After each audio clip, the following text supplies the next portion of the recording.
ด่วนคืนนี้ภาคอีสานด้านตะวันออกรอรับแรงปะทะจากการตรวจสอบเรดาร์ฝนของค่ำคืนวันที่19ต่อจนถึงวันที่20กรกฎาคม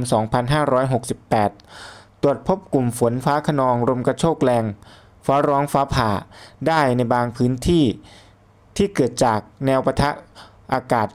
ด้านหน้าของพายุโซนร้อนวิภาโดยเฉพาะบริเวณจังหวัดบึงกาฬหนองคายอุดรธานี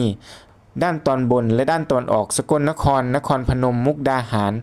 อำนาจเจริญและอุบลราชธานีด้านตะวันออกและขอแจ้งเตือนบริเวณแขวงบริคำไซคำม่วนส่วนในเขตของสปป.ลาวด้วย